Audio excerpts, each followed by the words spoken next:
Honor guard, attention. Present arms.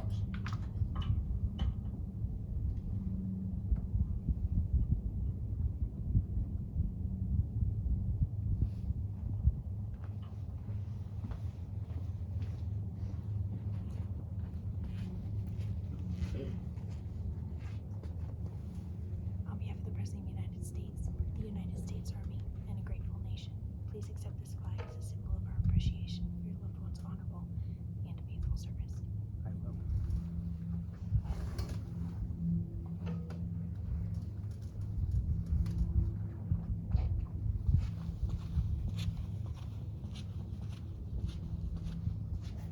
Order, arms.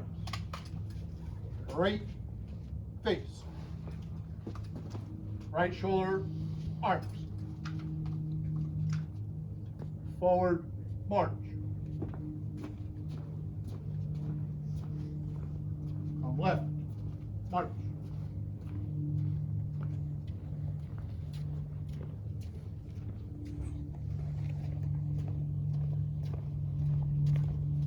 On left, march.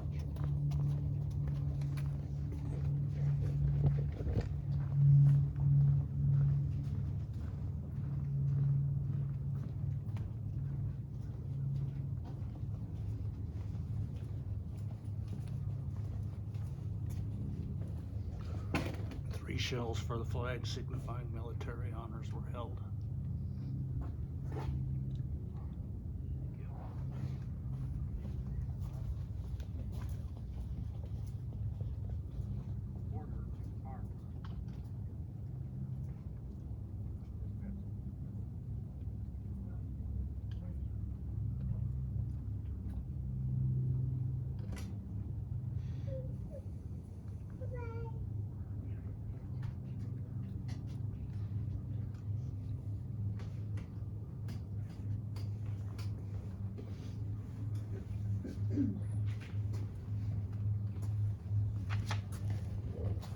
Well, this is a real honor for me to be doing this eulogy for Harold. I'm Willie Hochhalter, one of the brothers, one of the survivors, because I'm here. And Harold, Donna and Lillian are both with us today. You know, it's great to be celebrating with you today Harold's life and how difficult it is to just put this all in a capsule of his life that was so active. So let's reflect on his life while he was with us. We want this to be a celebration of what Harold has and what he contributed to each one of us with his life while he was with us.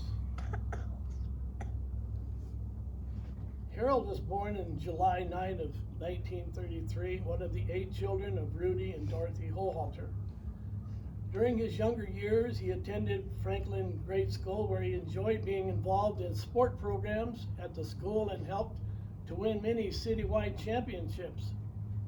Harold started working at Community Creamery at a very young age, and part of his job was to deliver milk in jars to the troop trains during World War II here in Missoula. Harold met Pat at Missoula Stop and Shop, and they were married September of '56.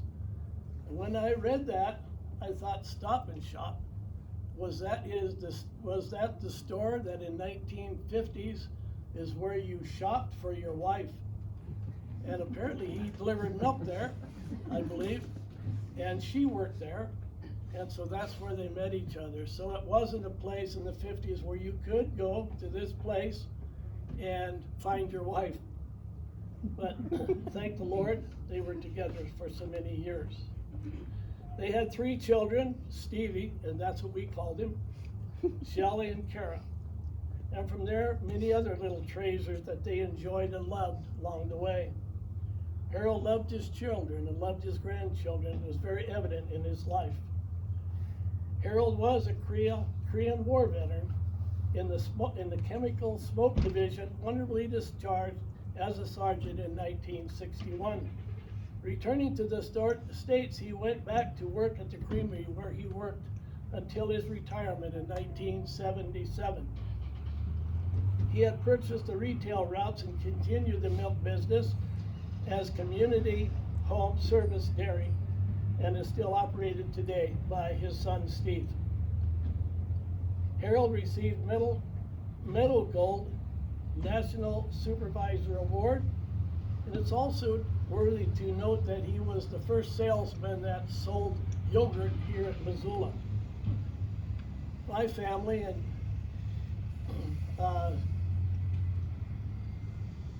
had the fortune of just being so involved with Harold and Pat, and especially Harold because our sons worked for Harold.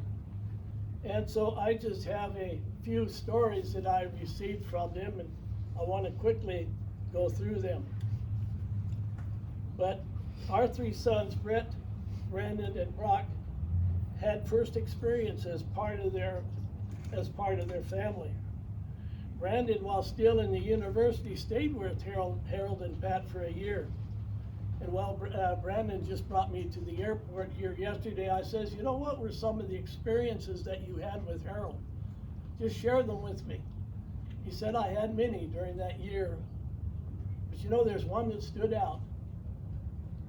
One day while he was in the garage, he had just returned from school, and Harold was in the garage putting in his refrigerator milk and some sodas, and he mentioned to Brandon, he says, priority is important in our lives, and well, first he said the priority is important, and he didn't know if he was talking about, you know, rotating that milk. You have to drink the oldest first, but you know, he was really talking about life.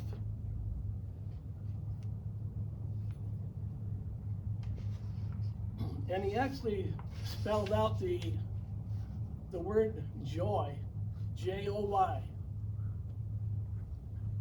And he said, your priorities in life should be joy, J-O-Y. Jesus, others, and yourself.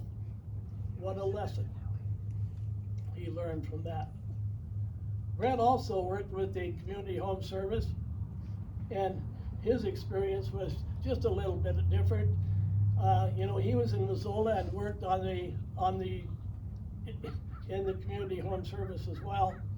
He had weekend duty in Great Falls, and so after the meeting, he was heading back because he had to start the milk delivery at around midnight, and he had a car accident, drove off the road, and he called us, and this was probably around 10, 11 o'clock, and he says, I'm in a bar, I'm in Potomac.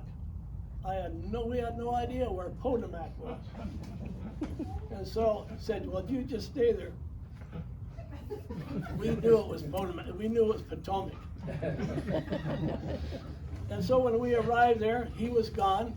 Apparently his cousin Tommy had already picked him up, and when we arrived in Missoula, I'm making a long story short, we arrived in Missoula, he was already making his deliveries with the home service. So he's committed to working for Harold and carrying out his job.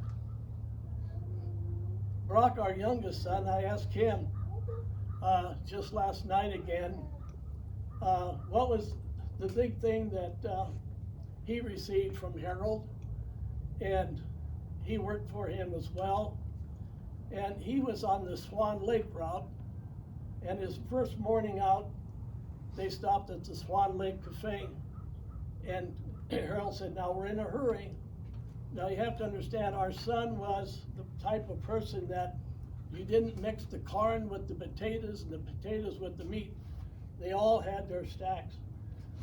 Well, when he saw Harold's plate with the eggs and the hash browns, and then a bunch of ketchup, if you will, on top of that, and then he just started mixing it up. Brock couldn't understand that. He couldn't believe what he was witnessing. But he says, we're in a hurry, so you do the same.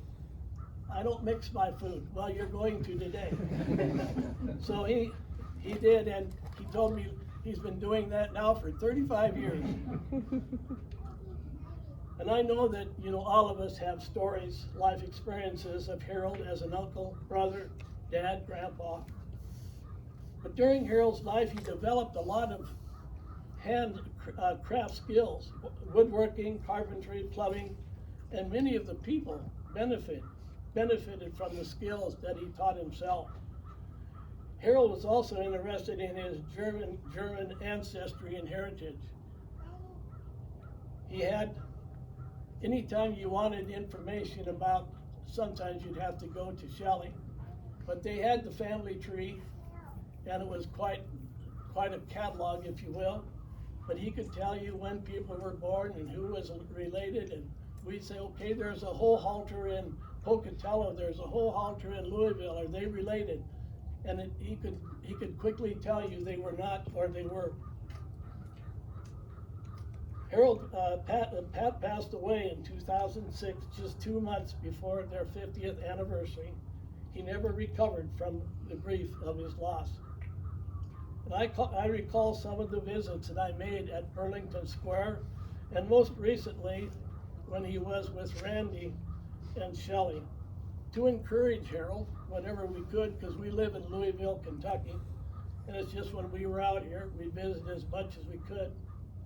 But, you know, I constantly mentioned to him that, you know,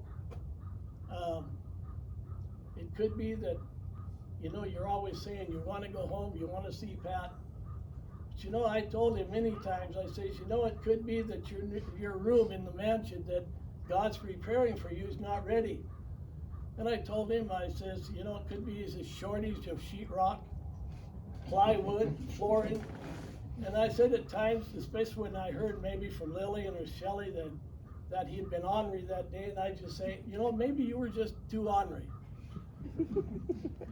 So, you know, you could tell that he wasn't convinced, because the first thing he would do would he'd be singing his hit song, "Oh Lord, I want to go home." That's right. You probably know that song. So today, Harold's home. He's in his eternal home with Jesus. You know, we as God's children have victory over death. It had been swallowed up in victory. Where, O death, is your victory? Where, O death, is your sting? We have the victory in the Lord Jesus Christ. Death has been defeated, and we have the hope beyond the grave. These words are found in 1 Corinthians. You know, Harold's ashes are here. But you know, Harold right now is in heaven. He is celebrating, you know, with Harold and Pat and his sister, 2 sisters and 2 brothers, and the many others that are there in heaven. So he's in his eternal home. But you know, there's going to be grieving. All of us, you know, are going to miss a loved one, and it's going to take some time longer than others to give up grieving, because we are going to miss him. But don't be ashamed to grieve. Don't be ashamed to cry, because it's all part of our emotions. Harold is no longer with us, but he's in a lot better place. And in closing, I would just like to thank that the Honor Guard was here to celebrate Harold's life and to witness this military honor guard that has celebrated a soldier that answered his call to his country. Thanks again for coming.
I want to thank everyone for coming today, and we will have a reception